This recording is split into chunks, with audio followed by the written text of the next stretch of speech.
제가 기도를 하고 시작하면 되나요? 우리 원래 이제 위원장님이 나와가지고 찬송도 인도하고 했었는데, 사실 우리가 캠퍼스장 기도회로 모였지만 생각보다 기도회에 대한 비중보다는 성경 공부에 대한 비중이 더 커서 제가 앞에 이런 찬송 부르는 시간을 그냥 이렇게 삭제를 시켰습니다. 그래서 여러분들도 사실 뭐 분위기도 그렇고 저런 이제 찬송 부르고 하는데 뭔가 좀 어색한 것도 있고 해서 그런 부분을 좀 이렇게 뭐 제외는 했지만 또 나중에 기도할 때는 성경 공부 할 거니까 이렇게 아시고, 어쨌든 성경 공부 하는데 조금 더 이런 분위기를 더 맞게끔 형성하려고 가격도 좀 줄이고, 원래는 이제 좀 워터 테이블이나 아니면 좀 강의실 같은 분위기를 해서 하면 좋은데 그게 안 되니까 이렇게 이제 하게 됐습니다. 이런 일련의 변화들의 그 추구하는 목적이 뭔가를 잘 아시면 좋을 것 같아요. 그래서 여러분들이 성경 공부를 정말 사투리 말로 단디 제대로 해서 여러분들이 캠퍼스 가서 뭐 혼자서 하든 둘이서 하든 사람 수 상관없이 일주일에 적어도 한 번 정도는 이렇게 말씀을 배웁니다.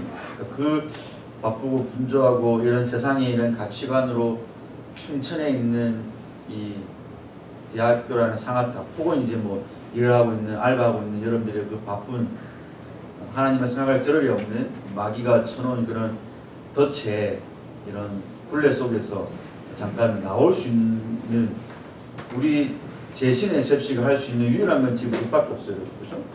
뭐 손혜원 스님이 한 달에 한 번씩 있고, 그러니까 매주라는 이런 짧은 텀에 할 수 있는 뭔가 경건 활동은 전국이 할 수 있는 것은 이것밖에 없기 때문에 제가 곰곰이 생각할 때 너무 중요하다. 이게 열심을 내야 되고 캠퍼스장들이 정신을 차리고 해줘야지만이 우리 어느 정도 이렇게 이 시대 속에 맞서 싸울 수 있겠다라는 생각을 했기 때문에 뭐 적은 변화지만 이렇게 이제 하는 겁니다.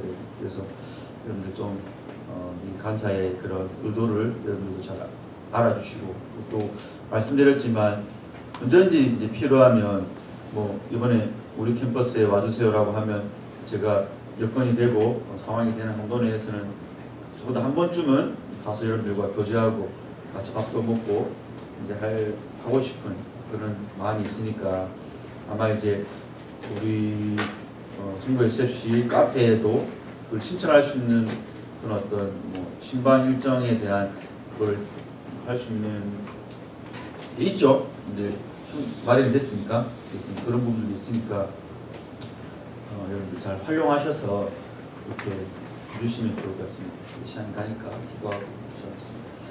하나님 감사합니다. 우리에게 어김없이 또 2022년도에 이런 2학기를 허락하셨습니다. 곰곰이 생각해보면 시간이 가는 것, 시간이라는 것 이상한 겁니다.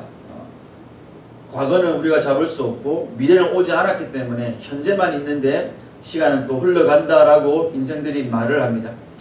그래서 유명한 과학자나 뭐 인문학자나 시간에 대해서 비밀을 풀기 위해서 이런저런 답을 내놓지만 결국은 신비하다는 것 외에는 1시간, 2시간 강의를 해도 마지막에는 잘 모르겠다라는 말밖에 하지 못하는 것이 인생의 한계입니다. 그러나 우리 그리스도인들은 시간을 압니다.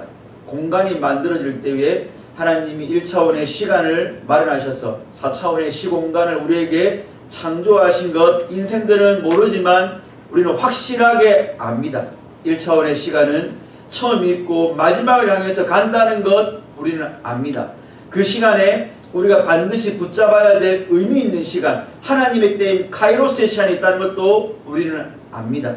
많은 인생들이 그저 크로노스의 시간밖에, 흘러가는 시간밖에 모르지만 우리는 그 흘러가는 크로노스의 시간 속에서 하나님의 섭리가 있는 카이로스의 시간을 아는, 하나님의 때를 아는, 섭리를 아는 자들입니다. 우리 캠퍼스장들 생각 없이 불신자와 동일하게 크로노스의 시간 속에서 그저 공부하고 그저 알바하고 그저 연애하는 그런 자들이 아니라 그 시간 속에 하나님이 무엇을 목적하시며 어떤 결말이 우리에게 있으며 나는 거기서 신자로서 뭘 해야 되는지를 깨닫고 온전한 성도의 삶을 캠퍼스장으로 살아낼 수 있도록 하나님 축복하여 주시옵소서. 우리 그 일에 하나님이 성경 공부하라고 캠퍼스장들을 부르셨고 직분을 주셨습니다. 최선을 다하게 하시고 주님 앞에 섰을 때에 부끄럽지 않을 2학기의 캠퍼스 모임을 이끌어 나갈 수 있도록 주의 성신으로 감동 감화 시켜주시옵소서. 이 시간 주의 말씀 배우기를 원합니다. 우리는 아무것도 모릅니다. 그러나 하나님께서는 무지한 자에게, 어린아이처럼 모른다는 자에게 알려주시는 좋으신 분이십니다. 우리 그 마음으로 주님 앞에 나아가 가르쳐주시고 일깨워주시고 그 말씀 가운데 예수를 보게 하시고 예수님이 나의 삶의 양식이 되는 귀한 은혜가 이 시간 있게 하여 주시옵소서. 감사드리며 예수님의 이름으로 기도드리옵나이다. 네. 자, 누가복음 들어갑니다. 우리 여호수아서 했고 누가복음입니다. 제가 보니까 요 신약을 성경 공부 개괄적으로 하는 게 제가 볼 때는 좀 더 어려운 것 같아요. 그래서 구약은 내러티브니까 어떤 사건들, 이야기 중심으로 이 이야기 속에서 하나님의 교리나 어떤 복음의 역사를 뽑아내는 훨씬 더 재밌고 어떻게 보면 좀 쉬울 수 있어요. 스토리이기 때문에. 근데 이런 복음서 같은 경우는 여러 뭐 비유라든지 하나님의 뭐 복음과 뭐 어떤 이런 직설법과 이런 여러 가지가 섞였기 때문에 이거를 사실은 그렇게 하려면 사실은 이제 하나씩 끊어서 하는 게 제일 좋은 거죠. 이 비유에 대한 의미, 뭐 이 예수님의 강화에 대한 의미를 하면 훨씬 더 쉬운데 저도 미리 예습을 하다 보니까 좀 더 너무 이렇게 뭐랄까요, 너무 포괄적으로 해야 되는 거죠. 한 과에 뭐 성경 한두 장을 이렇게 해야 되는데 그 안에 수많은 이야기들이 있는데 그걸 다 캐치하지 못하는 거죠. 그래서 제 생각에 구약을 할 때보다 훨씬 더 성경을 잘 읽고 해야 되는 게 필요하다라는 생각이 들었고, 그런데 불구하고 이 책이 가진 장점이 그 속에서 이런 복음적이고 조직신학적이고 성경신학적인 그런 내용들을 잘 뽑아내는, 제가 볼 때는 지금에 나와 있는 제일 균형 있고 건전하고 그리고 유익한 책이 아닌가 생각을 하기 때문에 여러분들 그런 좀 잘 아시고 따라오시면 좋을 것 같습니다. 자, 1과부터 바로 들어갑시다. 우리가 시간이 많지 않으니까. 그리고 혹시 참고인데, 여러분 참고인데 이 책을 출판한 문과개혁사에서 유튜브를 운영하고 있는데 우리나라 중신의 강대원 교수님이라고 그분이 쓴 마태복음도 주석도 너무 좋은데 그분이 누가복음 요 책 그대로 강의를 한 게 있어요. 저는 그걸 참고해봤는데 한 강의마다 한 40분, 한 과마다요. 근데 이제 그분 강의하는 패턴이 요 뒤에 있는 질문을 가지고 해주십니다. 그래서 혹시라도 여러분들이 제 강의를 듣고 뭐 나는 조금 더 깊이 있게 더 하고 싶다. 왜냐하면 그런 이제 40분짜리니까 저는 이제 2배속으로 돌려서 빨리 듣겠는데 뭐 그러신 분들은 유튜브에서 이제 ESB 치고 누가복음 이렇게 치면 그분이 한 그 시리즈 설교 강의가 있습니다. 그래서 좀 더 열심히 있는 친구들은 그것도 참고하셔도 된다는 거 제가 이제 팁으로 말씀을 드립니다. 자, 1과 개관 봅시다, 여러분. 7페이지 보시면 1과는 너무 짧은데 7페이지 보시면 자, 우리가 누가복음은 공관복음에 들어가는 거죠. 공관복음. 그래서 마태, 마가, 누가는 사복음서 중에서 공관복음입니다. 그래서 그러면 요한복음은 뭐냐? 요한복음은 이제 따로 이제 뺀 거죠. 공관이라는 말은 보는 관점이 같다는 게 공관, 같이 본다. 이제 요한복음 조금 더 이제 이런 서술하는 거나 그런 어떤 관점이 조금 다릅니다. 그래서 요한복음 따로 이제 분리를 했고 마태, 마가, 누가는 공관복음 관점은 사실 같긴 한데 그 수신자가 다르기 때문에 수신자에 따라서 마태, 마가, 누가도 풀어나가는 이런 어떤 문체나 내용이 조금씩의 이런 다른 부분들이 있습니다. 근데 그러면 공관복음 속에서 누가복음의 특징은 뭐냐? 바로 이방인을 대상으로 하는 이방인이 수신자이기 때문에 이방인에게 복음이 어떻게 퍼져나가는가, 그리고 그것이 어떻게 구약에서부터 예언되어서 예수로서로 말미암아 성취가 되는가에 대한 책입니다. 특별히 누가복음을 기록한 누가가 사도행전까지 기록했기 때문에 어떻게 복음이 편만하게 땅끝까지 전파되는가를 잘 보여주는 책인 거죠. 이방인을 대상으로 해서. 그래서 소위 어떤 신학자들은 누가복음 속편과 후속편으로 이렇게 누가복음과 사도행전을 나누기가 또 연결되기도 하고 여러분. 그래서 사도행전 1장에 보면 내가 누가복음에 했던 말들을 이어서 내가 예수님의 승천 이후로 이 기록을 남긴다라는 말을 하거든요. 이방인의 어떻게 복음이 펴지는가? 그런 관점, 이방인을 대상으로 해서 기록되었다라고 생각하시면 될 것 같고, 그게 이제 첫 번째 단락에 있는 내용입니다, 여러분. 그리고 누가복음의 특징은 바로 예수님이 역전시키는 어떤 전복시키는 걸 보여주는데, 가장 소외되고 가장 비천하고 가장 가난한 자들을 예수님이 높이고 부유하게 하시고 존귀케 하고, 그 반대인 사람들을 낮추시는 그 구원의 어떤 역전됨을 사실 누가복음이 가장 잘 보여줍니다. 그래서 누가복음에만 있는 비유가 한 18개, 그러니까 다른 공간복음에 없는 비유나 스토리가 누가복음에 많이 있는데, 대부분의 이야기들이 바로 그런 거예요. 소외된 자들, 비천한 자들을 예수님이 어떻게 당신의 사람으로 만드셔서 그들을 역전시키시는가, 그런 흥미로운 이야기가 기록되어 있습니다. 근데 7페이지 마지막에 제일 큰 반전 역사는 바로 예수 그리스도 그분 스스로의 이야기죠. 그분은 가장 낮은 분이었고 가장 비천한 자로 오셨고, 그 어떤 비천함의 정도로 따지면 하나님이 사람이 된 거니까요. 그리고 말구에 태어나셨으니까, 또 사람의 손에 죽었으니까 그분이야말로 가장 낮은 자였지만 하나님 그를 어떻게 높이셨는가. 그걸 통해서 하나님 우리에게 보여주는 건 뭐냐? 위로와 용기와 확신입니다. 우리가 예수 있는 자들이 인생 살면서 나는 왜 이런가? 나는 왜 이렇게 비천한가? 나는 왜 이렇게 가난한가? 그게 어떤 물리적인 가난함이든 심리적인 가난함이든 그것 때문에 의심이 들 거예요. 사실은 데오빌로라는 사람이 그 의심이 있었기 때문에 누가가 각하여 하면서 내가 당신에게 내가 지금까지 조사한 바를 이렇게 철저하게 연구해가 당신 주는 이유가 뭐냐면 당신이 예수님에 대한 더 확신을 갖게 하기 위함이다. 그러니까 믿음이 흔들릴 때, 이방인들의 믿음이 흔들릴 때 이방인의 대표인 데오빌로에게 예수님을 가라. 예수님 그분도 그렇게 낮은 자였고 그렇게 하나님의 부재와 같은 상황을 겪었다. 하나님 정말 계신가라는 거죠. 예수님의 삶을 볼 때. 그 가장 고통스러운 십자가에서 아버지를 부를 때 아버지가 외면했다. 근데 그 부재와 같은 그 순간에도 하나님은 당신의 계획을 이루심으로 예수님을 승천하시고 부활시키는 그 높은 데 올리셨다. 그러니까 당신의 삶에 그런 어떤 이방인으로서 믿음이 흔들릴 만한 상황이 될 때 의심하지 말고 내가 기록한 이 누가복음을 보면서 그 의심을 확신으로 바꾸라는 거예요. 우리에게도 당연히 시적절한 거예요. 여러분이 살면서 얼마나 많은 의심을 합니까?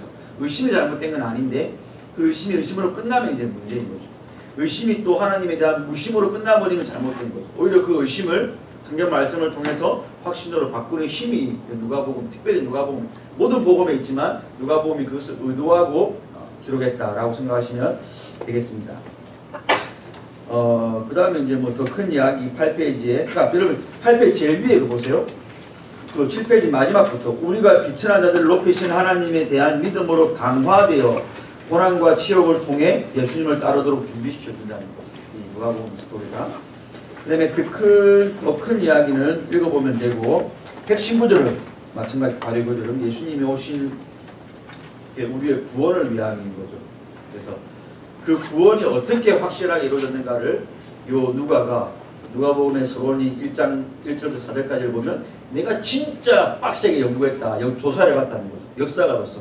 내가 사람 신문도 하고 찾아가서 물어보고 내가 듣기도 하고 내가 다른 문헌들 누가복음이 기록된 한 AD 60년경의 모든 문헌들 내가 조사할 수 있는데 다 조사해가지고 내가 얻은 결론이다. 물론 이제 그 안에는 성령님의 어떤 성경을 기록하시는 성령님의 영감이 있었지만 누가 차원에서 할 수 있는 최선을 다했다는 거예요. 그게 누가복음의 그 프롤로그입니다. 내가 자세히 미루어 살펴봤다는 거예요. 그 보니까 구약의 예언이 성취가 되었고 그 예수님의 성취로 하신 일이 뭔가? 핵심 구절은 잃어버린 자를 찾으러 오신 겁니다. 잃어버린 자들이 어떻게 드러나는가? 비천한 자로, 낮은 자로, 가난한 자로 나타났다는 거죠. 다 연결되죠, 지금. 근데 중요한 거는 그 역전이 여러분, 잃어버린 자가 그렇게 뭐 비천한 자, 뭐 낮은 자, 가난한 자로 왔다고 해서 그러면 그걸 여러분 그냥 단순하게 어떤 이 세상 개념의 그런 비천함만 보면 안 되는 거죠. 그러면 뭐 부자나 고관들이나 이 사람 그거 뭐 이거 아니죠, 그렇죠? 누가복음의 독자였던 그 데오빌로도 각하였습니다. 총독이나 높은 신분이었어요. 그러니까 이때 말하는 하나님의 역전, 잃어버린 자는 뭐겠습니까, 여러분? 그가 스스로가 하나님 앞에 죄인됨을 인식함으로 말미암아 나는 아무것도 없는 자야. 나는 정말로 내 인생은 낮은 자야. 나는 정말 구름더미에 앉아있는 자야. 그런 비천함, 그런 영적인 가난함, 실명의 가난함, 그런 어떤 하나님 앞에서의 겸손함을 말하는 거지. 단순하게 여러분 이게 뭐 돈 없고 막 그냥 뭐 노예고 이런 거 말하지 않는 거 알겠죠 여러분? 그래서 이런 부분들 여러분이 잘 상기해보고 성경을 볼 때 우리가 하나님이 어떤 마음의 상태에 있는 자를 구원하신다를 우리가 알 수 있게 되는 거예요. 그 마음이 정말로 죄로 말미암아 낮아지고 겸손해지고 비천함이 있는 그 자를 하나님이 높인다. 그게 바로 잃어버린 자다. 하나님 앞에 잃어버린 자의 마음 상태인 거죠. 자, 연대와 배경은 AD 60년경으로 보시면 되겠습니다. 근데 여러분 여기 연대와 배경에서 네 번째 줄 보시면 이 사실은 누가가 예수님의 사역과 죽음이 있은 뒤 수십 년 내에 복음서를 썼다는 것. 여기 수십 년이라고 하니까 오래된 것 같죠? 여러분? 아닙니다. 우리가 가지고 있는 여러분 2000년 전에 어떤 고서들 가운데 어떤 책이 어떤 사건이 있고 수십 년 전에 기록되었다. 그럼 여러분 상당히 신빙성이 높은 축에 들어가는 거예요. 그러니까 대부분 보세요. 뭐 불교의 불교의 부처의 제자들이 쓴 책이나 공자의 제자들이 쓴 책이나 그것도 간격이 꽤 있거든요. 그리고 그런 책들은 사본이 별로 없어요. 그리고 그런 책들은 그 어떤 신빙성이 있어서 오히려 성경보다 훨씬 더 떨어집니다. 어떻게? 고서 검증법이라는 게 있어요.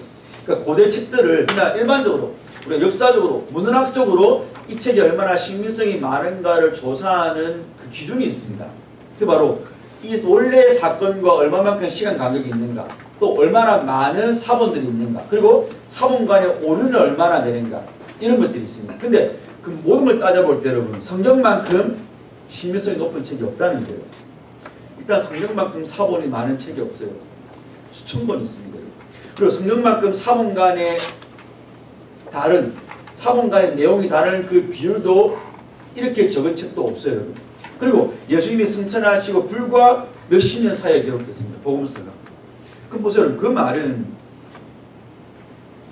이 누가가 예수님 때에 살아있던 사람들이 예수님의 십자가와 부활을 본 사람들이 살아있을 때 누가 보면 기록한 거 아닙니까? 수십 년이니까. 불과 20, 30년이니까.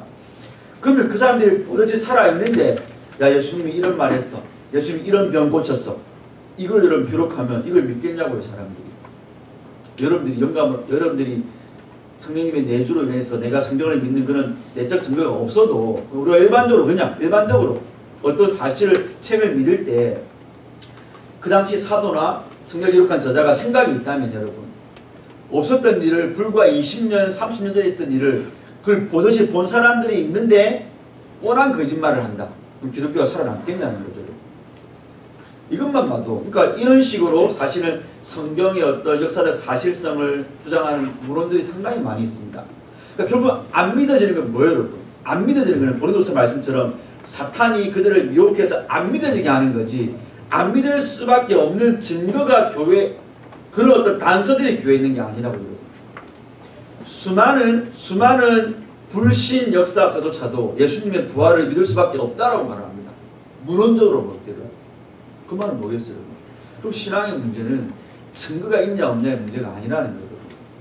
여러분들 그걸 잘 아시죠? 우리 기독교 변정학적으로 예수님 보여주면 믿을게. 그 말을 많이 하는 아니 예수님을 보여주는 증거가 성경인데 성경의 역사적 사실성과 이 문헌으로서의 그 어떤 신빙성이 그 어떤 고대 문헌보다 높다니까요. 여러분. 그러면 자기가 안 믿는 거예요. 그게 뭐였어? 로마서 1장 8절에서는 그 인간의 내면이 하나님의 진리를 밀어내고 있다는 거예요. 그 원어를 보면.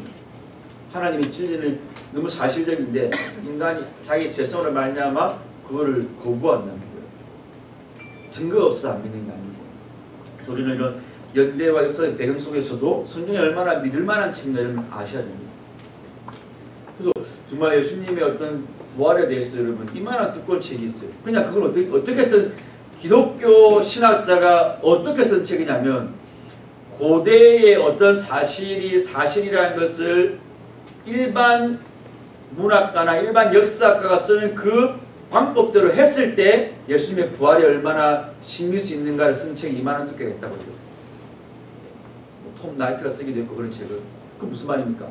그러면 고대에 어떤 일이 있었는가를 일반 불신학자가 쓰는 방법대로 한다면 뭐겠어요, 여러분? 고대 문헌을 보겠죠. 그 당시 다른 어떤 그 고대 상황을 보겠죠. 그리고 다른 문헌에서 그 상황에 대해서 뭐라 말하는지 보겠죠. 그게 일반적으로 세속문학가들이 다른 어떤 역사가들이 역사를 평가하는 기준이에요, 여러분.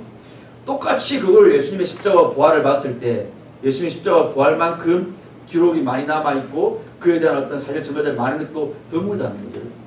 그러니까 누가가 바로 그것을 프롤로그에서 말을 하는 겁니다. 내가 다 살폈다. 물론 뭐 다 살피는 아니겠지만 그 당시 누가 시대에 AD 60년 경에 나와있던 다른 어떤 성경 외의 어떤 문헌들과 다른 어떤 고전으로 들려왔던 말들을 누가가 자세히 살펴가지고 누가복음을 기록했다는 거죠.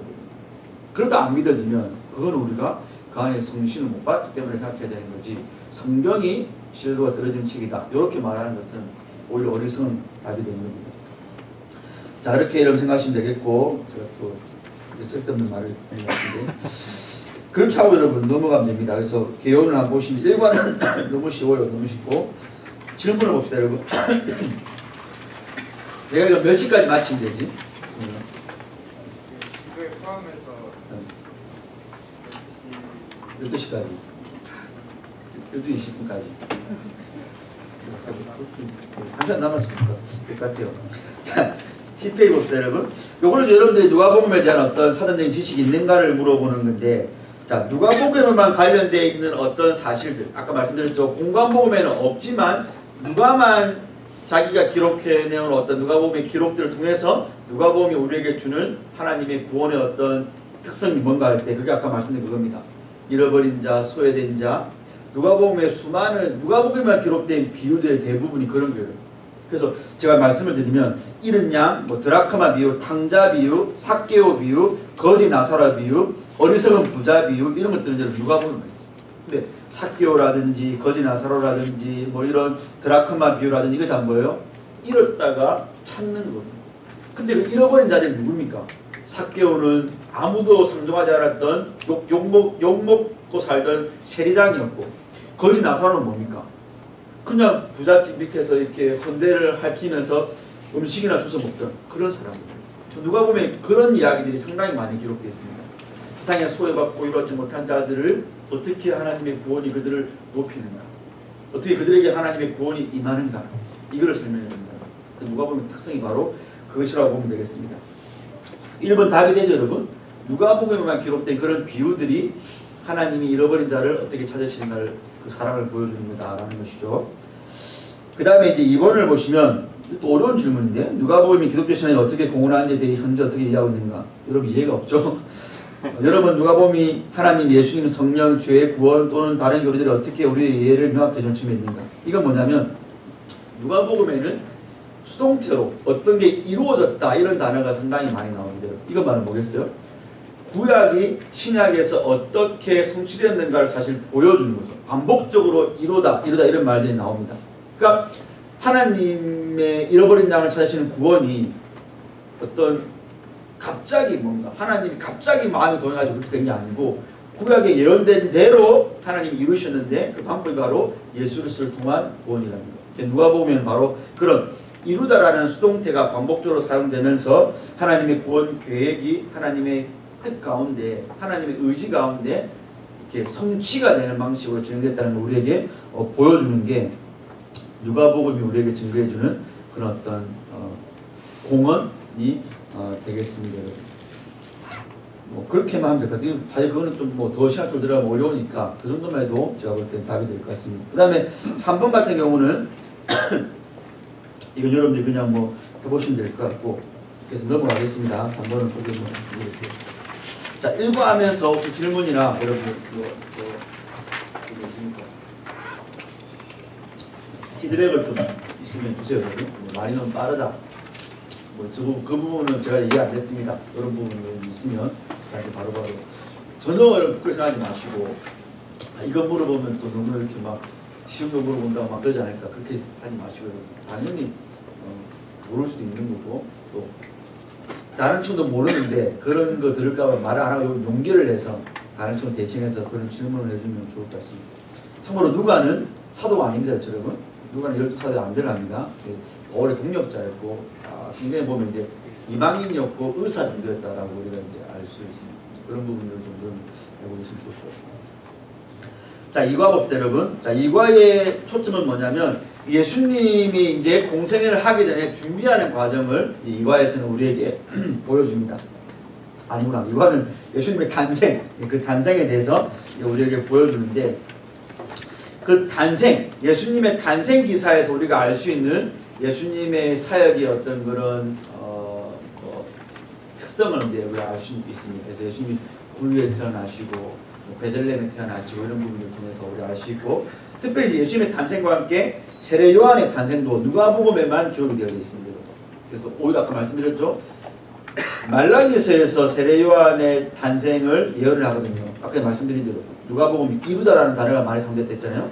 말라기의 예언이 이루어짐으로써 예수님이 오실 길을 세례 요한이 준비를 하고, 그걸 누가복음만 기록했어요.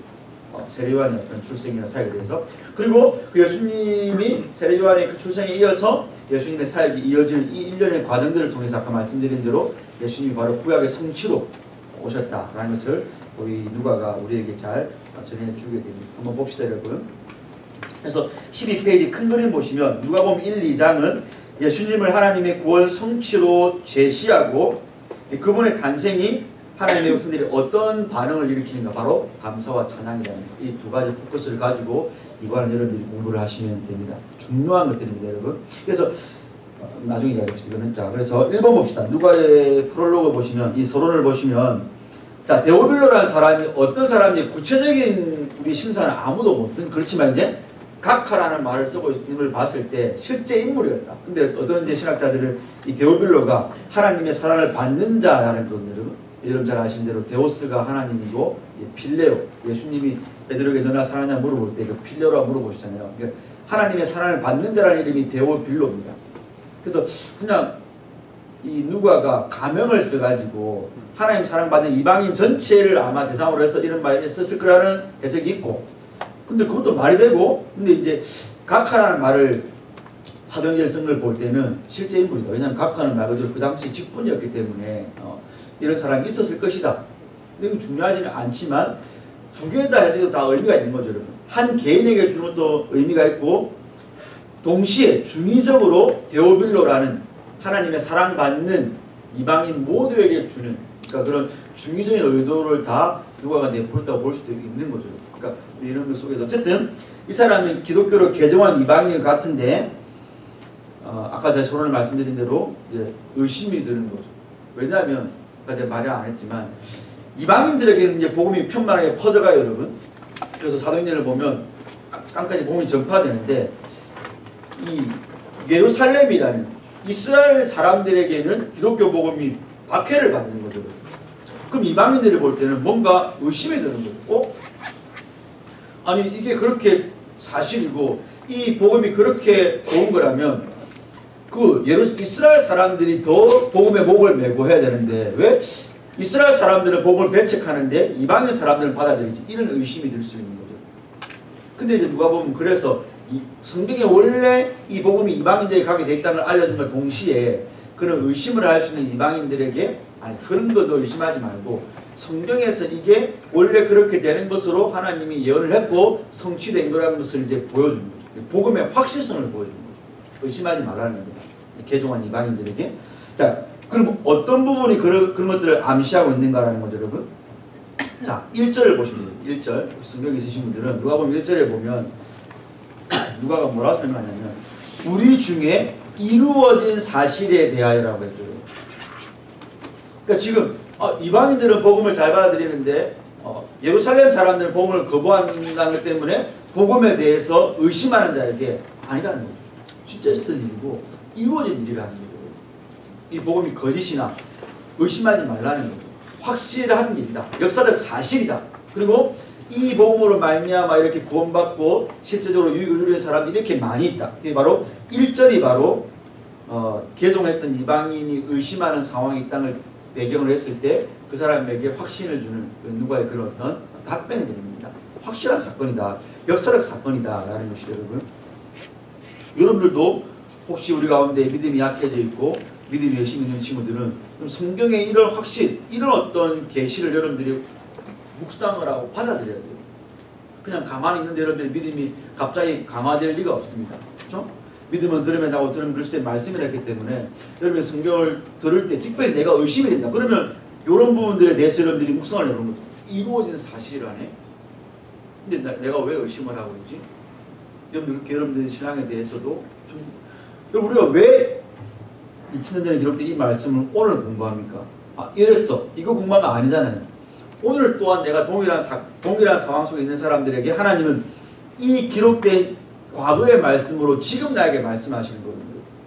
오늘 여러분에게도 이루어진 사실이란 이 한 짧은 단락이 나에게 세상 그 어떤 세상 불신자들이 내놓는 기독교가 가짜라는 증거보다 나에게 훨씬 더 이게 신뢰 있게 다가와야 되는 거예요.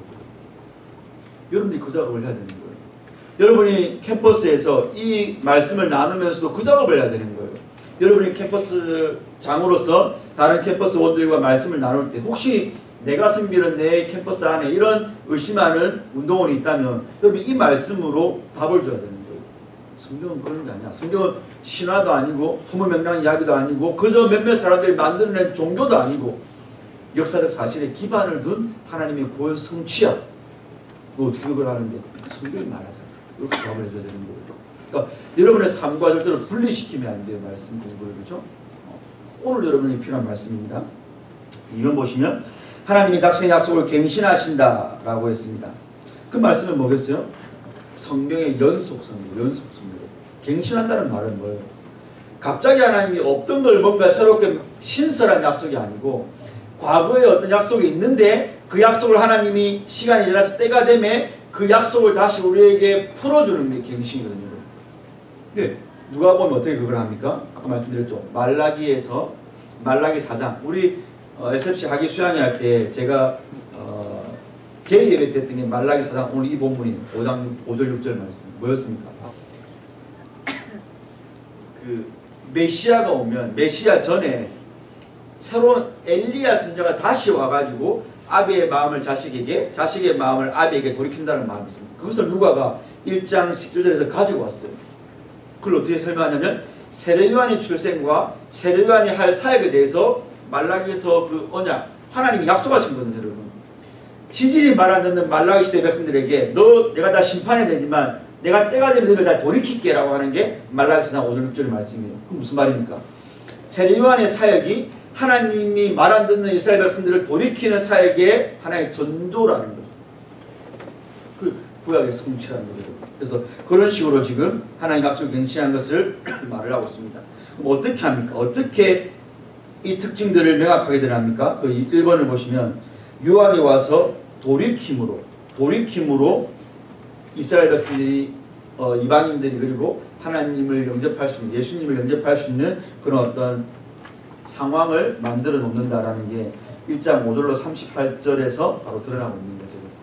말라기 예를 가지고 와가지고 요한이 바로 그 일을 하고 있다. 돌이키는 사역. 아비의 마음을 자식에게, 자식의 마음을 아비에게.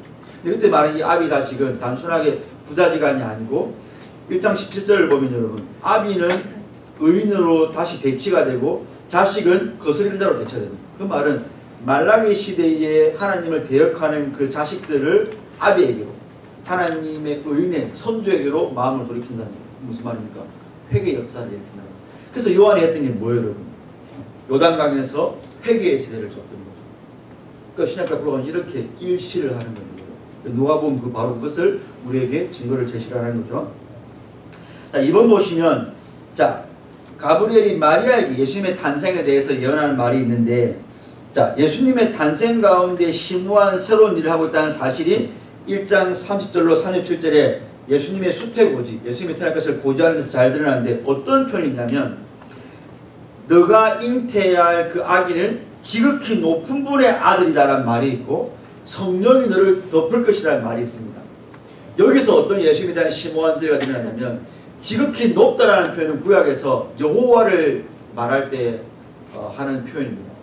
무슨 말입니까? 예수님이 지극히 높으신 하나님의 아들이라는 거죠.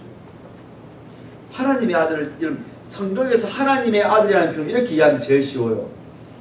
말 새끼는 말이죠 여러분. 개의 새끼는 강아지예요. 그리고 사람 새끼는 사람입니다.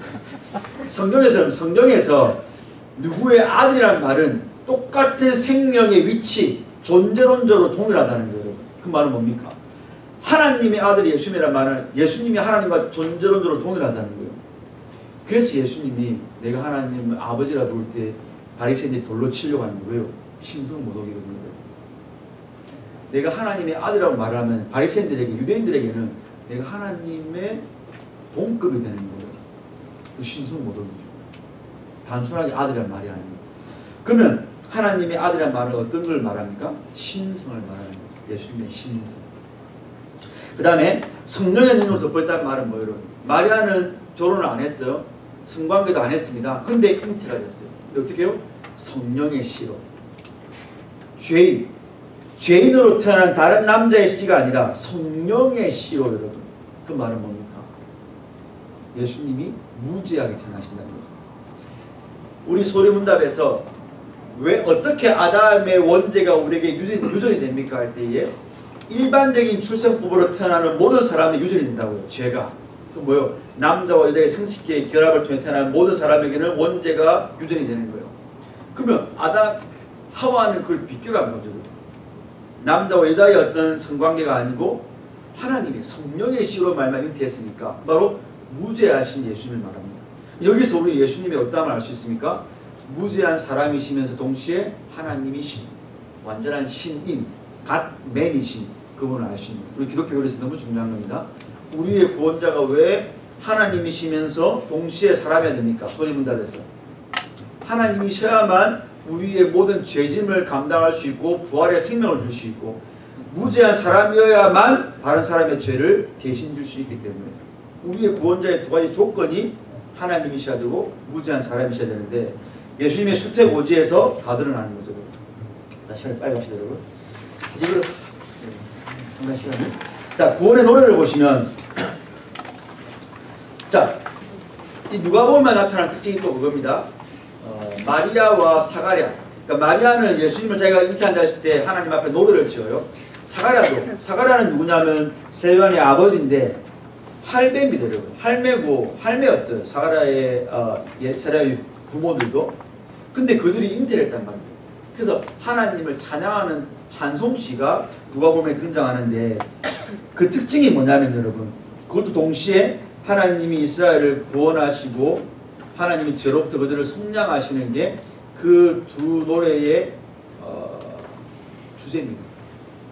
신기한 거죠. 단순하게 내가 이런 예수를 잉태하다니 내가 이런 위대한 일에 쓰임받다니 자기를 노래하고 자기에게 이루어지는 어떤 일을 하는 게 아니고 마리아의 노래나 사가랴의 노래가 다 구원을 노래합니다. 구원. 그러니까 이 성경 자체가 여러분 구원의 계시성이 여기서 드러나는 거예요. 단순하게 어떤 거는 찬송시가 기록된 게 아니고 하나님이 당신의 구원 역사에 필요한 계시들만 했는데 마리아의 창가와 사가랴의 창가에서도 그 구원이 드러나는데 어떤 식으로 드러나는가? 낮은 자를 높이시는 하나님. 누가 보면 주제였죠. 그런 식으로 마리아의 노래에서는 드러나고 사가랴의 노래에서는 출애굽의 역사가 드러납니다. 하나님이 그들을 속량했다. 속량은 뭐예요 여러분? 돈을 주고 사내는 거거든요. 자기 백성을 속량하신 하나님을 찬양하는 게 사가랴의 노래에 나옵니다. 출애굽 역사 용어가 그대로 쓰여지고 있는 거죠. 그리고 그 관련해서 이들이 어떤 반응을 하는가라는 게 있는데 그 바로 찬양과 기쁨입니다. 여러분들이 질문을 나중에 다 제가 시험에서 다 읽지는 않는데 읽어보시면 그들이 어떤 마음으로 그걸 하는가 할 때 찬양과 기쁨입니다. 이건 중요한 거죠. 우리가 하나님의 복음을 제대로 알 때 우리에게 마땅히 나와야 되는 반응이 뭐냐면 찬양과 감사와 기쁨입니다. 그러니까 여러분들이 내가 감사가 없다, 찬양이 없다, 기쁨이 없다는 것은 성도가 삶에 문제가 많아서 그거는 하나의 어떤 이유가 될 수 있겠지만 그게 근원적인 건 아니에요. 만약에 내가 삶에 문제가 많기 때문에 나는 지금은 기쁨이 없으라고 말한다면 성경에 수많은 사람들도 기쁨을 못 누렸을 거예요. 우리가 문제가 없는 인생이 어디 있어요. 근데 그럼에도 불구하고의 기쁨과 감사와 찬양이 터져나올 수 있는 것은 하나님에 대한 이 구원의 감격, 구원의 기쁨, 구원의 어떤 이 현실적인 자기의 인식이 있는 사람들만이 누릴 수 있는 거예요. 여러분들이 우리 대학생들이지만 우리 그런 부분들을 잘 체크를 해봐야 됩니다. 찬양도 마찬가지인 거예요.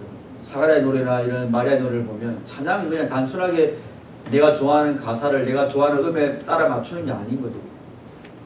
그 구원의 감격이 있는 자가 그 구원을 베푸신 하나님을 높이는 게 찬양인 거예요. 잘 기억하셔야 됩니다. 찬양은 단순히 노래를 잘하고 못하고 이런 문제도 아닌 거고 내가 그저 흥얼거리는 그것도 아닌 겁니다. 구원을 모르는 자, 구원의 감격이 없는 자. 여러분들이 은혜 받으면 찬양이 크게 나오죠. 근데 내가 은혜 못 받고 내 삶에 문제가 있을 때는 찬양이 안 돼요. 힘이 없어서 그런 게 아니에요. 그럼 우리 안에 찬양을 격발시키는 원동력이 구원에 대한 감격이기 때문에 그런 거예요. 잘 생각해 볼 필요가 있는 거예요. 2번 보시면 자, 구원은 누가 보면서 열쇠되는 중요한 개념이 복잡한 개념이기도 한데 1장 77절에는 어떤 구원의 측면이 강조되는가? 그게 보면 1장 77절에 다 이게 시험경에서 다 읽어보고 해야 되는데 죄로부터의 구원이라는 말이 나옵니다. 여러분 구원이 중요합니다. 구원의 본질은 죄로부터의 구원인 거예요. 내 질병으로부터의 구원, 나를 뭐 구하게 해주는 구원, 나를 내 마음을 기쁘게 해주는 구원 그런 게 아니고 죄로부터의 구원인 거예요. 본질적으로 죄는 뭐예요, 여러분? 하나님을 대적하는 거예요. 그러니까 구원은 하나님과의 관계 속에서만 얻을 수 있는 거예요. 근데 죄는 하나님이 하라는 걸 하지 않고 하나님이 하지 말라는 걸 하는 게 죄거든요. 소리문답에서. 거기로부터 우리가 구원된 거예요. 거기서 보는 죄의 정죄와 형벌로부터의 구원인 겁니다. 근데 이 시대의 죄는 여러분 성경 많은 사람들이 죄를 뭘로 바꿉니까? 그래서 어떤 내 마음의 아픔, 내가 잠깐 위로받아야 될 것, 그리고 어떤 사회법적인 죄들. 그러니까 하나님과의 관계 속에서 엄밀하게 죄를 안 보니까 회개도 없고 이 죄에 대한 어떤 그런 자신의 비참함에 대한 그런 어떤 통회하는 마음도 없는 거예요. 우리가 그걸 두고 죄를 본다면 내가 얼마나 큰 죄인지를 알게 되는데 나는 나름대로 괜찮아라고 하는 거죠. 그리고 죄 문제를 내가 위로받아야 될 대상 정도. 내가 이렇게 아픔이 있는. 그러니까 어떤 아픔 여러분들이 위로받아야 되는데 어떤 아픔 여러분들이 자기 애라든지 아니면 교만에서 나오는 아픔들이 있을 거예요. 그것마저도 죄로 접근하는 게 아니고 나는 이렇게 힘든데 하나님 나를 안 안아주네. 이런 식으로 접근하는 거죠. 이건 중요한 겁니다, 여러분. 회개해야 될 문제를 마치 하나님 앞에 위로돼야 될 문제로만 생각하니까 이 시대의 성도들이 회개가 없는 거예요. 죄에 대한 인식이 없는 거예요. 문제죠. 근데 성경 분명히 말합니다. 하나님이 우리를 죄 용서하기 위해서 불렀다. 구원하신다. 근데 1장 또 74, 75에는 어떤 측면이 있는가 보면 성결과 의로 두려움이 없이 하나님을 섬기게 하려는 말이 나옵니다. 이게 뭐예요? 우리의 구원의 또 다른 측면이 뭡니까? 하나님을 향해서 하나님을 예배하는 측면이 있다는 거예요. 이게 너무 중요한 겁니다. 여러분 우리가 보통 철학자들이나 인문학자들이 자유의 두 가지 측면을 말할 때에 자유의 소극적인 측면으로 무엇으로부터의 자유가 있습니다. 내가 뭘 하지 않을 자유, 나는 이것을 피할 자유. 그거 맞죠? 근데 구원의 소극적인 측면이 바로 무엇으로부터입니다. 죄로부터 내가 돌이키는 거예요. 여기만 끝나면 안 돼요. 적극적인 측면이 있습니다. 무엇을 향하는 자유. 구원의 적극적인 측면은 뭐예요? 하나님을 향하는 자유거든요. 나는 이제 구원받았으니까 나는 이제 지옥하고 상관이 없으니까 내 마음대로 살래. 그건 바로 뭐예요? 소극적인 측면의 자유만 누리고 적극적인 측면의 자유가 없는 거죠. 그러나 구원은 절대로 안 그렇습니다. 여러분 구원을 제대로 받았다면 내가 저로부터 돌이켰다면 반드시 하나님을 향해 가는 게 있어요. 예배자적인 삶이죠. 구원은 우리를 반쪽짜리만 만들지 않습니다. 여러분들에게 그런 삶이 없다. 내 6일의 어떤 일상의 삶과 7일의 공예배의 삶이 내 전인의 삶이 하나님을 향해 있지 않다. 구원을 진정으로 누리고 있는 게 아닙니다. 그래서 이 누가복음 이 짧은 한 세 구절에 구원의 두 가지 측면이 다 나타나 있는 거죠. 저로부터는 돌이키고 하나님을 향하여서 가고 나타나 있는 겁니다. 그 다음에 4번 보시면 자 구주가 나셨네라는 거 보시면 자 예수님의 탄생이 주는 역설이 있습니다. 그분은 아까 우리 봤지만 완전한 신이셨죠. 무지한 사람으로 태어나신 분인데 그분이 어떻게 태어납니까 여러분? 2장에 보면 가이사라 아구스도가 명령을 합니다. 야 내가 인구조사 할 테니까 너 원래 호적대로 다 돌아가 하니까 예수님의 부모인 요셉이 베들레헴 사람이니까 베들레헴에 가야 되는 거예요. 근데 베들레헴에 가니까 호구 조사를 해야 되니까 얼마나 많이 몰렸겠어요. 로마 황제가 명령한 거니까 방이 없네. 그래서 구유에 태어나신 거예요. 여기 지금 이 질문하는 말은 뭡니까? 하나님이신데 인간 황제의 명령에 의해서 이리저리 움직여야 되는 분이었고 하나님이신 분이 구유에 태어나셨다는 거예요. 아까 이제 말씀드린 예수님의 겸손이고 예수님의 낮아지심이죠. 누가복음의 전체 주제가 낮아지고 비천하고 약한 자, 소외된 자를 일으키는 하나님인데 그 일을 위해서 하나님 스스로가 가장 낮은 자. 그분이 진짜 황제인데 그분이 진짜 카이사르인데 그분이 진짜 아고스토인데 그분이 그 인간 황제의 명령을 들어야 되는 분이에요. 그리고 그분은 왕족의 친식이 아니라 구유에서, 구유란 말은 말밥통입니다. 말밥통에서 태어났다는 거죠. 역설입니다. 그래서 이게 바로 1번이 바로 그 질문을 우리에게 하고 있는 겁니다. 겸손의 왕을 오셨다. 2번 보시면 자, 천사는 목자들에게 주는 메시지에서 하나 예수님을 구주, 그러니까 천사가 이렇게 말을 하죠, 여러분. 자, 너희에게 미칠 기쁨의 소식이 있는데 오늘날 다윗의 동네에 주가 나시는데 구주고 곧 그리스도 주다, 이런 말을 합니다. 2장 11절입니다. 자, 예수님을 구주, 그리스도, 주님이라고 부르는데 이게 어떤 역설적인 의미가 있는가라는 거죠. 여러분, 구주라는 말은 소테르라는 헬라어는 로마 황제에게 쓰임 받던 거예요. 로마 황제가 자기를 말할 때 내가 너희를 해방했다 말할 때 소테르, 구원자라는 말을 썼습니다. 그리고 그리스도라는 말은 이제 기름 부은 자죠. 그 다음에 주님은 뭐예요? 주, 키리오스도 마찬가지예요. 로마 황제가 자기를 키리오스라고 해요. 특별히 네로가 자기 죽을 때에 이 주, 하나님, 네로가 잠들다 이런 말을 하겠거든요. 지금 보세요. 천사가 목자들에게 예수님의 탄생을 말하면서 했던 이 말들은 다 뭡니까? 그 당시 로마 황제가 자기를 높이기 위해서 했던 말입니다. 근데 로마 황제가 아니라 지금 천사는 예수님에게 이 말을 하고 있는 거죠. 이거는 뭘 말합니까? 예수님만이 진짜 우리의 해방자고 그분이 기름 부은 자, 하나님의 인침을 받은 자고 그분만이 진짜 우리의 황제다, 주다를 이렇게 우리에게 말을 해주고 있는 거예요. 그러니까 세 가지 명칭. 소테라라는 말은 해방자의 의미가 있고 기름 부은 자는 인침받은 자, 임명받은 자라는 말이 있고 그 다음에 큐리오스는 황제, 주, 메스터라는 말이 있습니다. 근데 그분이 어떻게 태어났습니까? 구유에 태어나심으로써 여기서도 역설을 보여주는 거예요. 아기 예수님에 대한 역설. 아기 예수님으로 오신 분이 그 하찮고 낮고 무기력한 그 아기 예수가 우리의 진짜 황제고 우리의 진짜 소테르고 우리의 진짜 예수라는 거죠. 이걸 우리에게 주는 거죠. 그 다음에 자기 아버지 집에 거하는 예수님을 보시면 여러분 2장 21절로 52절까지 본문인데 여기서 보면 어떤 예수님의 인성과 신성 사이에 긴장이 있는데 이게 뭐냐면 예수님이 태어나고 마리아와 요셉이 구약의 율법대로 정결구제를 합니다. 이 정결구제가 뭐냐면 남자아이가 유대인에 태어나면 8일 만에 할례를 하고 그 다음에 이제 제사를 드려야 돼요. 그게 뭐냐면 이제 이 아이가 태어나는 게 모두 다 죄가 있기 때문에 아이를 속하는 거죠. 근데 그때 돈이 없는 집안에서 드리는 제물이 산비둘기 한 쌍이나 쥐비둘기 2마리였습니다. 근데 예수님의 출생할 때 정결구제를 보면 우리 누가복음 2장을 보면 예수님의 부모인 마리아와 요셉이 이 산비둘기로 드립니다. 무슨 말입니까? 평범한 가정에, 그것도 가난한 자의 가정에 자기도 정결 의식을 해야 될 만큼 평범한 아이로 태어났다는 거예요. 예수님의 인성을 이해됩니까? 그걸 보여주는 거예요. 근데 그 후반부에 가면 예수님이 명절을 지키기 위해서 예루살렘 가는데 그때 예수님이 뭐라 하십니까? 내가 내 아버지 집에 있어야 될 줄로 모르십니까? 라고 예수님의 부모님에게 자기를 말하거든요. 그것도 마찬가지입니다. 정결구례에 따라서 제사를 드려야 됐던 그 아기 예수. 근데 그것도 제사를 드릴 때 양이나 염소 좀 비싼 제물이 아니고 산비둘기라는 가장 값싼 제물로 드릴 수밖에 없는 평범한 가정의 그 아기 예수가 성전에 올라가가지고 마리아와 자기 아버지에게 여기 내 아버지 집이다라고 말할 때 뭡니까? 또 아버지도 예수님이 당시 하나님을 아버지라 말하는 예수님의 신성을 말하는 거예요. 여기 오늘 질문이 뭡니까? 인성과 신성 사이의 긴장이 어떻게 드러나는가에 대해서 말을 해주는 거죠. 이 그 두 가지가 바로 그겁니다. 그래서 이 내용이 바로 그분이 하나님의 유일하신 아들이라는 사실을 우리에게 이렇게 가르쳐 주는 거죠.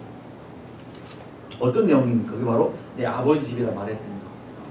그게 바로 평범한 사람 예수가 하나님을 아버지라 부르는 것이 바로 그분의 신성을 말해주는 거. 그건 무슨 말입니까? 하나님의 아들에 대한 인식이 어릴 때부터 그분에게 있었다는 거예요. 신지식이 있었다는 거죠, 여러분.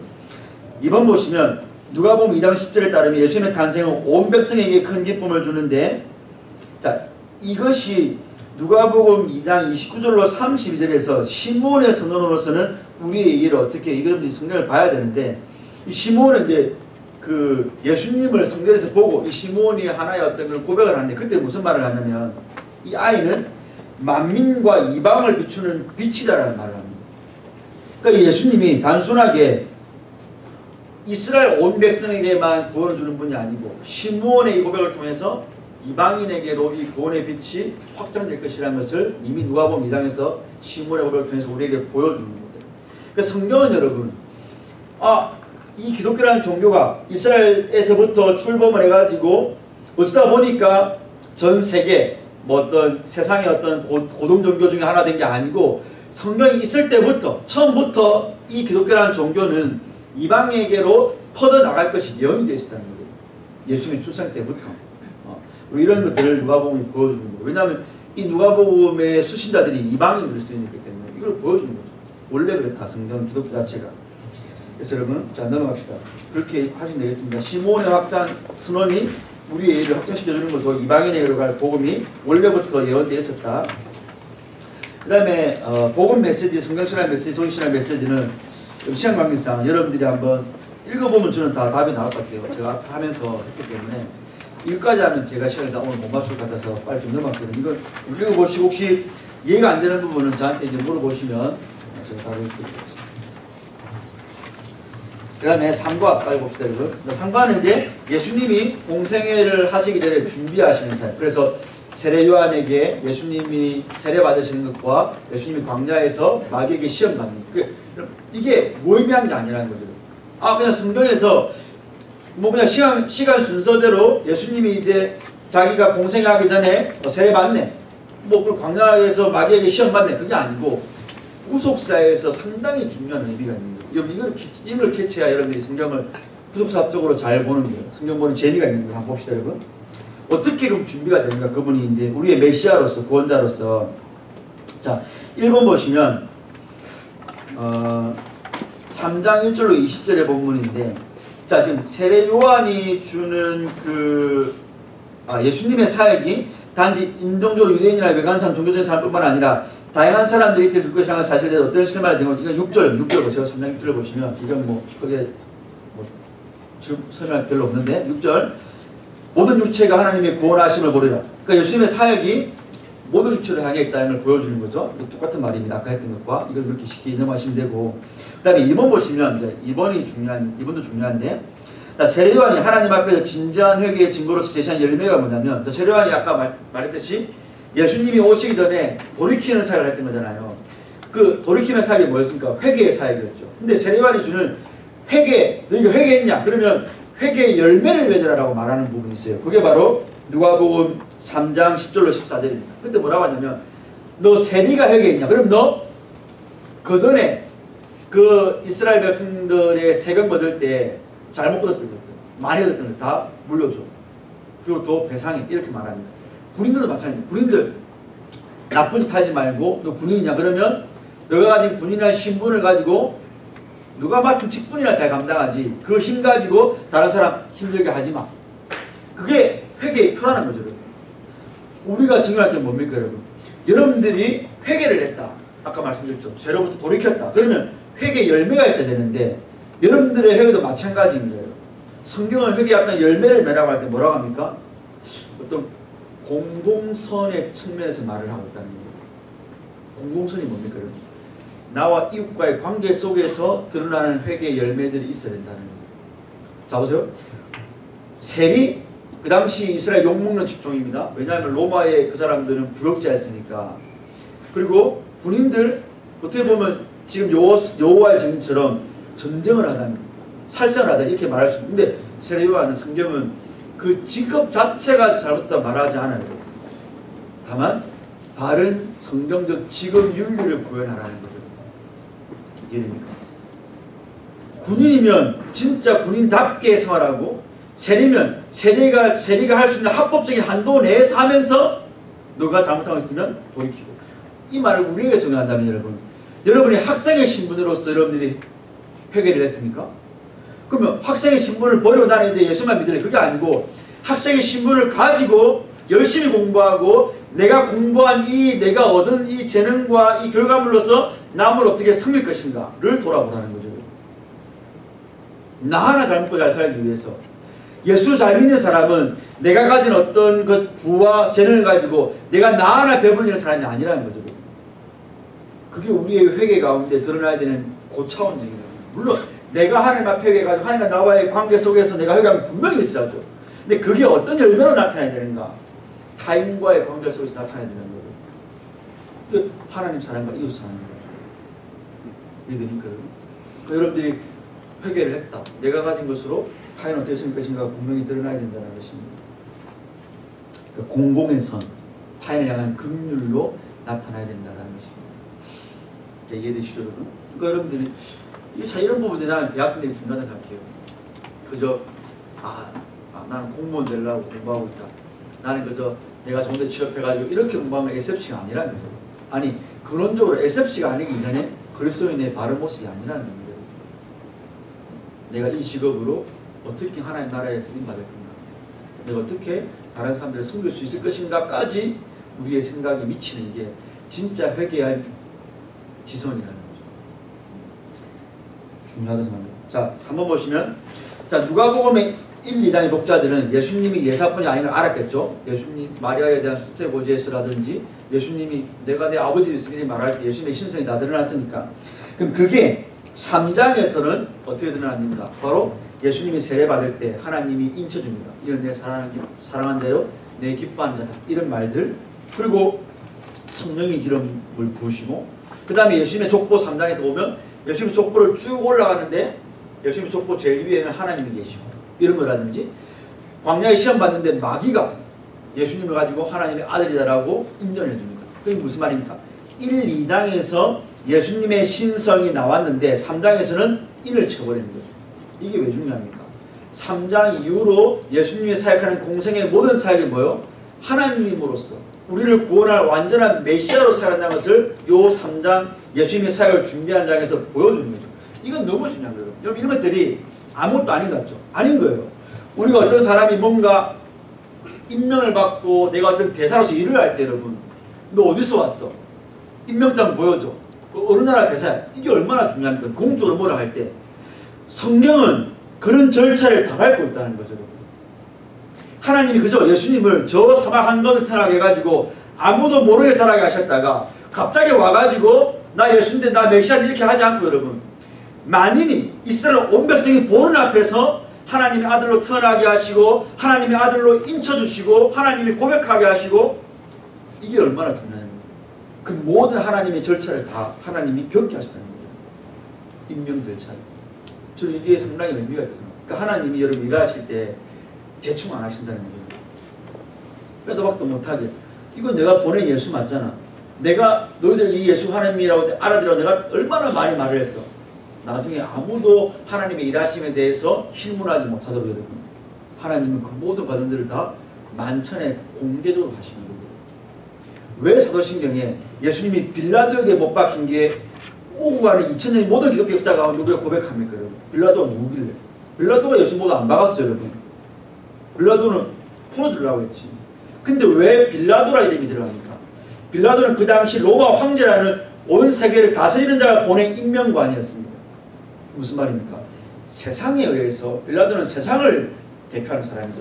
세상에 의해서 정죄받은 자가 예수란 말이에요. 우리 모두가 다 예수님을 정죄하는 거예요.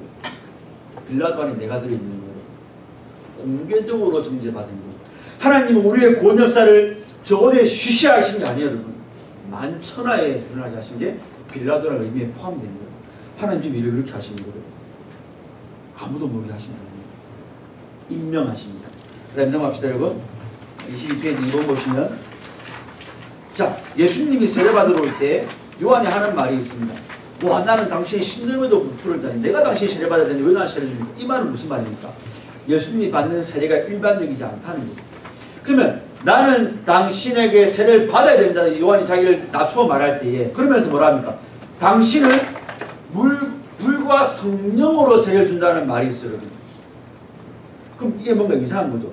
왜 불과 성령으로 세례를 주는 분이 요한에게 세례를 받아야 되는가라고 물어보는 게 이번의 질문입니다. 여기서 사도 요한이 세례 요한이 예수님에게 불과 성령으로 세례 준다는 말은 뭐냐면 여러분 그 말은 이제 불과 성령이 따로 있는 게 아니고 불은 성령이 하는 사역을 보여주는 거예요. 다른 성경에 보면 여러분 물과 성령으로 거듭난다는 말도 있죠. 그것도 물과 성령이 따로 있는 게 아니고 그때는 물의 어떤 씻기 그걸 말할 때는 물과 성령을 말을 하고 여기 불과 성령을 준다는 말은 불은 뭐 태우는 거죠. 여러분. 그래서 우리의 죄를 태우셔서 성령으로 우리를 거듭나게 하시는 예수님이 그 세례를 주는 분이라고. 그러니까 예수님 오기 전에 회개의 세례를 주는 세례요한보다 훨씬 큰 분이죠. 왜? 세례요한의 세례는 구원을 주는 게 아니었어요. 예수님이 오셔서 그 준비케 하는 세례였지만 진짜 예수님은 성령 같은 불 같은 성령의 역사로 구원을 주는 분이란 말이죠. 그러면 구원을 주는 분이 왜 세례를 받아야 되는 거죠? 이 질문의 답이 그런 거예요. 의도입니다. 왜 그렇습니까? 그분이 우리에게 구원을 주는 방식이 죄와 죄인과 당신을 연합시켜서 그 죄인들이 받아야 될 죄의 형벌, 불로 태워져야 될 그 죄를 감당하시는 방법이 되기 때문에 예수님이 죄가 없는 분인데 회개의 세례를 받으시는 거예요. 내가 회개될 것처럼. 그리고 이것이 바로 예수님과 죄인의 연합교리라고 합니다. 드러나는 거죠. 구원을 주는 분이 왜 회개의 세례를 받아야 되는가? 그분은 회개할 게 없지만 그분이 구원할 자들의 회개를 대신하는 그 세례를 예수님이 모든 당신의 백성들을 자기 품에 안고 세례를 받는 거예요. 이해되십니까? 이게 연합교리입니다. 이게 십자가에서도 그대로 드러나고 예수님의 부활에서 그대로 드러나죠. 내가 십자가 진 거 아닌데 그게 내 십자가가 되고 내가 부활한 거 아닌데 그게 내 부활이 되는 거예요. 왜? 연합되고. 그래서 우리 보통 이 예수님의 세례를 죄인과 예수님을 동일시했다라고 보는 거죠. 예수님은 죄가 없기 때문에 회개 세례를 받을 필요가 없었어요. 이해되십니까? 이거 정말 중요한 장면인 거예요.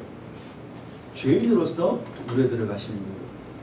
회개할 필요가 없는 분이 회개를 하시는 거예요. 바로 우리를 대신한 예수님의 회개의 세례를 받으시는 거예요. 그래서 뭐라 합니까? 이렇게 함으로 하나님의 의를 이루라라고 예수님 말을 하는 거죠. 저런 당신한테 나 세례 못 줍니다 하니까 아니 이렇게 해야 돼. 왜? 이게 하나님 우리를 죄인을 구원하는 방법이라고. 이걸 여러분들이 알면 예수님의 세례가 우리에게 은혜가 됩니다. 내가 있을 자리에 예수님이 들어가시는 은혜가 됩니다. 그래서 이게 뭡니까? 연결되는 거죠. 하나님의 아들로 그분이 둘째 아담이 되시는 거죠. 지금 이 누가가 누가복음 3장에서 족보를 하는데 마태복음의 족보가 달라요. 마태복음의 족보는 하나님부터 내려오는 족보고 누가는 올라갑니다. 근데 올라가다 보니까 하나님이 제일 위에 계신데 그 첫 번째 아들이 아담이었어요. 아담은 뭡니까? 그러면 우리의 선조로서 실패한 자죠. 우리의 대표로서. 지금 누가는 올라가는 상향식 족보를 통해 뭘 보여줍니까? 우리의 첫 번째 대표자였던 첫 번째 아들은 실패했다. 근데 지금 오신 하나님의 아들, 하나님께 인정을 받고 우리를 대신에 세례받으신 그 아들은 성공한다는 걸 보여주는 거예요. 이게 뭐예요? 첫 번째 아담과 두 번째 아담의 이게 대표성의 원리인 거예요. 로마서 5장에 있는 거죠. 한 사람으로 많은 사람이 죄에 빠진 것처럼 한 사람의 순종으로 모든 사람이 하나님의 의에 이르렀다. 이런 것들 어려울 수도 있는데 성경을 관통하는 상당히 중요한 내용들입니다. 첫 번째 아담, 두 번째 아담, 그리고 마지막 아담. 첫 번째 아담 실패, 두 번째 아담이 회복. 그럼 마지막 3번도 마찬가지인 거예요.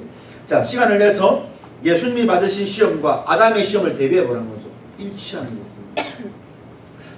선악과를 볼 때 먹음직하고 보암직하고 지혜롭게 하면 탐스럽죠. 예수님이 받으신 시험이 뭐였습니까? 목을 끄었고 또 하나님이 대라는 거였습니다. 그리고 하나님을 시험해 보라는 거였습니다. 첫 번째 아담은 넘어갔어요. 두 번째 아담은 통과했어요. 그건 뭡니까? 첫 번째 아담의 실패를 만회하는 예수님을 보여줍니다. 그러니까 지금 누가복음 3장에 있는 이런 예수님의 또 이런 어떤 족보와 예수님의 사장의 시험은 첫 번째 아담의 실패를 그대로 보여주는 거예요. 그러면서 예수님이 어떻게 그것을 만회하는 거예요. 성경은 여러분 장난친 책이 아닌 거예요. 성경은 그냥 이 창세기 2장에 3장에 타락이 기록될 BC 15세기의 기록과 AD 1세기의 기록이 일치한다는 걸 보여주는 거예요. 구속사적으로. 어떻게 해요? 첫 번째 아담과 두 번째 아담의 예표를 통해서. 그 다음에 2번 보시면 여러분 그 첫 번째 아담과 두 번째 아담 사이에 하나의 예표가 되어 있는데 이스라엘이거든요. 그래서 성경에 보면 하나님 이스라엘 부를 때 내 장자 이스라엘이라고 합니다. 6월절 때 하나님이 애굽의 장자 다 죽일 때 하나님이 내 장자 이스라엘을 건져내죠. 이걸 우리가 이제 장자 이스라엘 예표로는 합니다. 이스라엘 장자 예표는 광야 40년에서 다 실패했죠. 먹는 문제, 하나님 의지하는 문제 다 실패했어요. 근데 진짜 하나님의 장자 예수님 어떻게 합니까? 성공하죠. 그래서 이스라엘의 광야 40년의 실패와 예수님이 40일 동안 금식하고 하는 이 성공, 마귀에게 이기시는 것도 하나의 예표론적으로 보여주는 거예요. 아담과 이스라엘 실패를 마지막 아담이시고 진짜 이스라엘이신 예수님이 성공을 하는 거죠. 이게 성경이 우리에게 보여주는 거예요. 그래서 예수님이 신명기에서 예수님이 하나님 시험하지 하나님을 의지한다. 그 다음에 하나님을 시험하지 말라라는 말씀들, 예수님을 내 하나님 말씀, 제 말씀들 지금 마귀의 시험제 신명기 말씀 같고. 그래서 여러분이 그 두 번째 아담 안에서 여러분이 광야에서 이스라엘 실패했던 말씀 이해되십니까? 근데 신명기 말씀의 주제가 뭡니까? 아브라함 아무 상관없는 하나님만 의지하고 하나님만 이스라엘은 예수님이 진짜 이스라엘이기 때문에 예수님이 그대로 예수님 안에서 우리가 이렇게 너무 연결되는 것입니다. 그 다음에 3번은 여러분들이 이것도 중요한데, 자, 이런 예수님이 고난도 받고 핍박도 당했다는 거죠. 하나님의 아들이고 메시아고 황제고 진짜 왕이신 그분이 고난도 받고 결핍도 당하고 치욕도 당했는데 이게 어떻게 양립할 수 있는가? 일반적인 사람들은 이게 양립을 못하는 거예요. 이게 여러분들이 생각하는 그겁니다. 예수 믿는데 왜 그래? 예수 믿는데 왜 그때 맨날 힘들어? 예수 믿는데 왜 맨날 이렇게 뭐 문제가 많아? 이거 하나님 방법이라는 거예요.